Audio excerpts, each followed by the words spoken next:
Movie review for Babel and meditation on owning guns.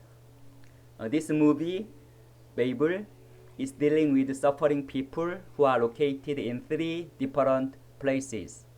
Even though they are living far from each other, an incident connects every of them. Everything seems to start from a Japanese man's hunting trip to Morocco. His rifle, which was given to a local guide, seems to be the common cause of connecting their sufferings. The rifle is accidentally used to shoot an American tourist by local kids in Morocco. The incident reveals various inflictions in which people are already suffering and are to suffer. The American tourist couple who wants to escape from the guilt of losing their baby faces another pain. Even though they are the citizens of the most powerful country in the world, they are totally helpless in the midst of rural area of Morocco. However, since they are the citizens of the most powerful country, their unexpected pain causes another pain.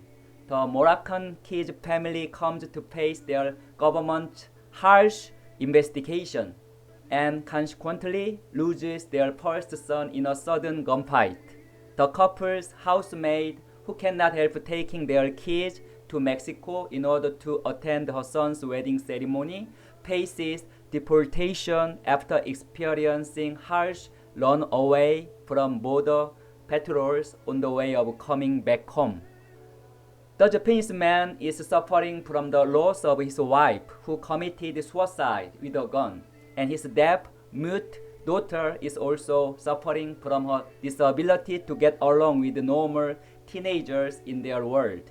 However, we cannot deny that there are big differences between the pain of the wealthy American couple and Japanese man and his daughter, and the pain of the poor Mexican housemaid and Moroccan family.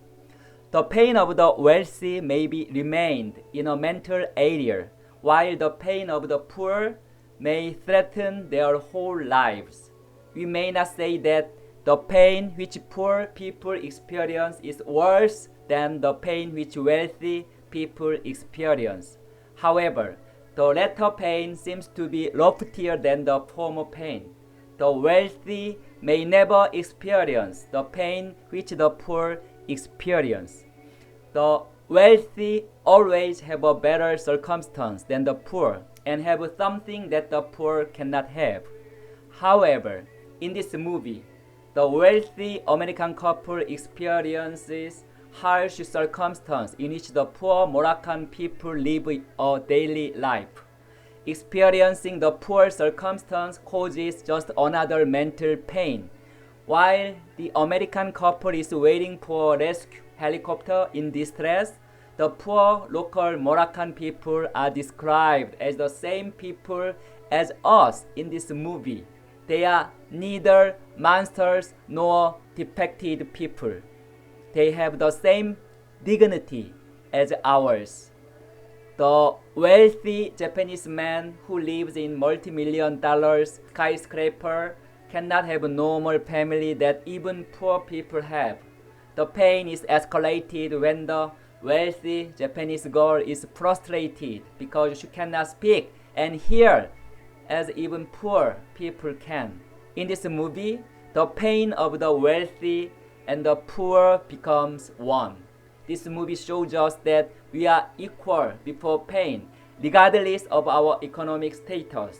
I believe that when our Lord says, "Love your neighbor," it means that we need to have compassion toward our neighbors and approach them with respect of their dignity, regardless of their economic and social status. I am also wondering who is responsible for all this pain. I cannot but conclude that the Japanese man who gives away his rifle is responsible. Legally, no charge will be given to the Japanese man. However, he provides the incident with a decisive cause, the rifle.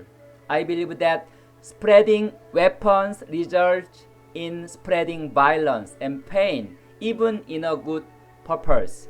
Nobody can be sure that giving a rifle to someone as a gift will be no problem because it is a gift. A rifle is a weapon which is designed to kill and hit something. Someone who uses a weapon will be perished by the weapon. Matthew chapter 26 verse 52. I can assume that the Japanese man who used to use the rifle for hunting comes to face his wife's suicide, which is committed with one of his guns. Consequently, his two guns cause two big troubles. What Jesus says about weapon is absolutely right. Someone who uses a gun will be perished by the gun. However, we can say that having a gun is no problem as long as a gun owner keeps gun safety rules. The incident happens because the kids do not observe the gun safety rules. We never point our gun toward people. It is one of the basic rules of using a gun. However, what is the basic principle of the gun safety rules? The principle of gun safety rules will be protecting our property and our lives. Using a gun to protect our lives might be alright. What if we use a gun to protect our personal property? Is it okay to kill someone to protect our private belongings? Are our private artifacts worth more than the life of a human being? What is the basic conviction of the gun safety rules? Should the basic conviction be the respect of a human being? Should not the basic conviction be the respect of a personal property or belonging? Having a gun is not just keeping gun safety rules, but keeping basic conviction. I believe that Jesus wants us to respect the life of a human being when he says, "For all who draw the sword will die by the sword." Matthew chapter 26 verse 52. Just keeping the gun safety rules cannot justify owning a gun. Every gun owner's basic conviction should be more important than the gun safety rules. And the basic conviction must be based on respecting the dignity of a human being. That's the only way to break the cycles of violence. Just having guns without having the basic conviction perpetuates the cycles of violence.